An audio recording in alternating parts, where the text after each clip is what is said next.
Hey Valentina, how are you? Hey Jamie, I'm great. How are you? I'm very well. Very well. Absolute pleasure to be speaking with you again today. You too. Um, I just wanted to say I'm so excited about the work that we've been recently doing together. And I know that as a relationship coach, you're very passionate about helping people have a better, more meaningful love relationships. And lately, you've been working with people who struggle to deal with the excruciating pain from the breakups. So, Mm. what I'm curious about is like, what motivated you to create such a program? Well, I think it's a result of the fact that I've been working with a lot of people who have experienced recent or actually older breakups, but they have been unable to let go of the pain that comes with such a catastrophic event in our lives. And as a relationship coach, my mission is to help people find happiness and enable them to and empower them to live to build stronger relationships. Therefore, I felt that helping them go through the process of letting go of the past, understanding why certain things have happened to them and how come that relationship has ended, I find has been very, very useful to help people grow and understand themselves better Yes, and be more prepared, more open to new relationships. fantastic. So, in your opinion, what's the hardest part we have to deal with when someone we love decides to leave the relationship? Well, what I keep hearing from people is that they feel that these breakups come out of the blue. It's almost like everything is going perfectly well, at least in our opinion, and then suddenly someone springs it on us that they want to get out, and it's a very, very powerful feeling when you feel completely blindsided, Mm. right?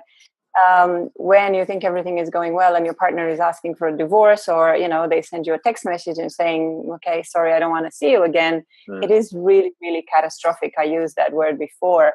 um, but in my observation, it's strange that we actually know there's something wrong in our relationship. We feel it deep down. There's some things that are no longer perfect, but we choose not to see it. We, do the ostrich thing. We put our head in the sand and we kind of go, yeah, you know what? No, this is not happening to me. So Right, it's a that's little bit our own problem. Yeah. So what you're really saying is that we're choosing not to see what's really happening. Yep, pretty much. I think it all comes from the fact that one of the most prevalent myths about love in our culture is that love should last forever. This is what we see in Disney movies. This is what you hear in fairy tales. Is like Yeah. you find a prince charming, and then that's it. You're done. It's love is forever. And because of that myth, because of that strong belief that we hold, Mm. when things don't go as planned, we can't stop but feeling like it's something wrong with us, that it's completely our failure that we have not been able to hold that relationship to make it work. So it's a little bit, I feel it's quite natural that we want to hide that truth from ourselves. We don't want to acknowledge that maybe we are to blame for the failure of that relationship. So we don't really want to see the truth. Yeah. Okay. So in your like vast experience with clients and, from in those coaching sessions with your clients and what you've seen, what do you feel is there to do? Well, the letting go of the past is a process. It's a little bit, the only parallel that is actually valid for when you lose a relationship that you've been holding very dear, is the same as losing a loved one. If Yeah. someone dies in your life, the only difference is that when someone is dead, there's no way they can come back. So Mm. there's no point in you, and you understand that there's no way you can go back and change the facts. But of course, when someone is still alive, you can't help but thinking that maybe there's something that you could have done differently. Yeah. So the thing that I wanted to share with you today is, maybe there's an opportunity for people who are looking to explore why a relationship broke down. They could really consider some signs that may have been already present in their life, which could be lessons for the future as well, right? So if you see one of these signs in your relationship right now, even if you are not, you have not been the victim of a breakup, you could really start asking yourself these questions. So would you like to know what these signs are? I would love if you could share with us what the signs are. Yes. Well, the first one, it doesn't necessarily mean that they're in chronological order or this is how they happen in a relationship, but very often conflicts, like frequent arguments, are one of the first signs that things are not as positive and as rosy as they used to be, right? And that's because, as lovers, as partners, we share a lot of things. But when the only shared experience that we have in our relationship is conflict, things are obviously not going well. It feels almost for some people that I worked with that just simply being in their partner's presence is nothing but a reason to express their frustration and anger and disappointment at not having their needs met. Because conflicts are just that. Issues in a relationship are the result of your needs, your personal needs not being met, not necessarily by the other person, but by the way you've created that relationship. So when your needs, the same needs sometimes, is not being met on a regular basis, all you do is have the same argument over and over again. And when you start noticing that you're always arguing over who's taking out the trash or something silly like that, actually the reasons are much deeper. But if your fights never find a new solution to an old argument, it means that you're really delaying the inevitable. Yeah.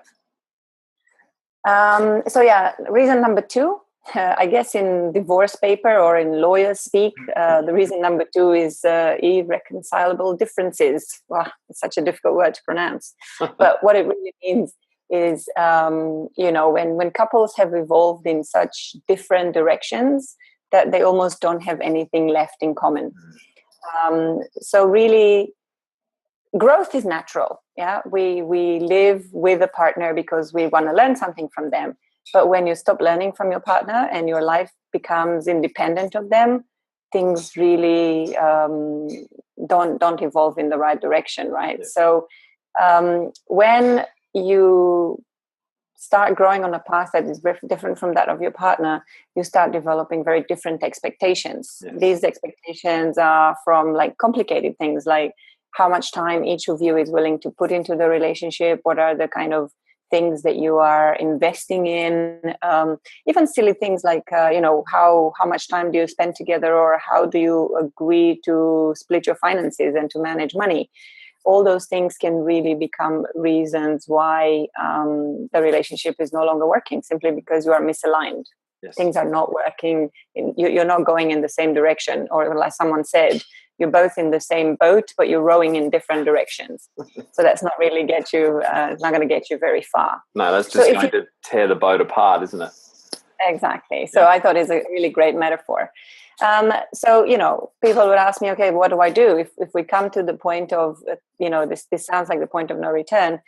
I think if you are in a relationship and you feel that things are maybe there, it would be useful for you to make a list of the things that you used to do together, that you used to share and enjoy, and then see how many of them are salvageable, and you go back to that. Everything in a relationship is intentional, and intention can fix a lot of things.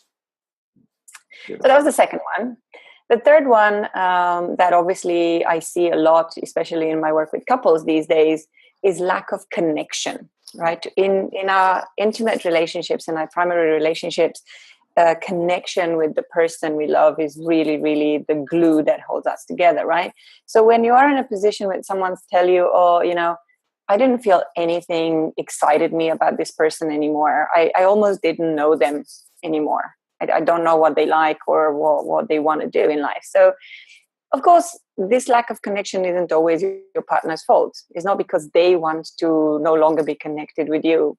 Again, part of the growing up process, sometimes you're going in the different directions. Yeah. And this kind of disconnect, feeling of disconnect, can also come because you are unhappy in other areas of your life. Maybe you sat in your old job for too long and really you need a new little bit of adventure or a new exciting career.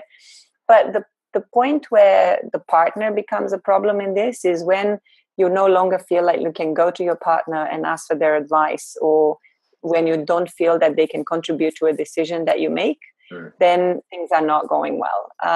So if you are in that situation and if you feel like you're lacking connection with your partner, don't jump straight into the, okay, let's split up bandwagon, because that's not necessarily the reason. But think long and hard about all the other things in your life that you're unsatisfied about, and see whether you can bring your partner back in and reestablish that connection. I've been talking a lot about growing apart, and growing apart is actually the fourth sign that this that your relationship is not in good terms. And what I hear, the way this sounds when people tell me this is a problem, is we don't have any meaningful conversations anymore. Everything we talk about is superficial. Where are we eating? What time we're going to bed? What time you need to get up to go to work? There is no real conversation. So often people sit together every evening and eat their meals side by side on the sofa, but they don't connect. They don't get into a sort of a couple conversation. So when people feel that they don't know how to communicate anymore, this is what's happening. And that actually happens when you have learned everything you needed to learn about your partner, and that's a natural step in a relationship. But often we don't want to acknowledge it. We don't want to accept that we've come to that point, and we don't really want to be the bad guys and leave our partner just because they've done the job. They've taught us everything there was to do, right? So yeah, if you are in that position, if you feel that you've lost any reason to be in that partnership, it's best to really relook at what brought you together in the first place, understand what gift your partner has been giving you, and how relevant that is still to your relationship, and go from there. Awesome. Okay. Number 5, we're going fast through this, but it's good. There's only 7 of them, so we've got a few more. One, really, obviously, I live in Hong Kong, and I work with a lot of people who move from all over the world. And I've noticed that a lot of relationships tend to break after such life-altering location change. Because if you've lived for 10, 15 years in the country and everything was settled, and you had your support community, you had people around you, you maybe felt the need for partnership a little bit less. But if you're suddenly in a new country with no friends, things may feel like they're starting to fall apart. So I hear this a lot when couples have moved to Hong Kong and they said, well, we moved here and then things just kind of went wrong from there. But it's not just because of a different culture. It's really because such life-altering location change can uncover a lot of unnoticed cracks in the relationship. Things that are not going well, but the stress of dealing with this kind of changing circumstances can bring out a lot of the conflicting requirements that we have.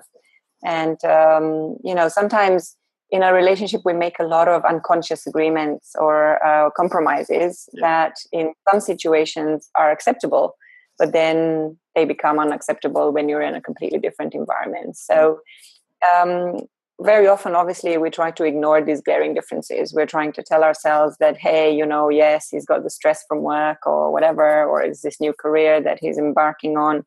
So we make excuses both for our partners and ourselves. Yeah. We really need to take a good look at why those things are happening, because they're usually much, much deeper reasons.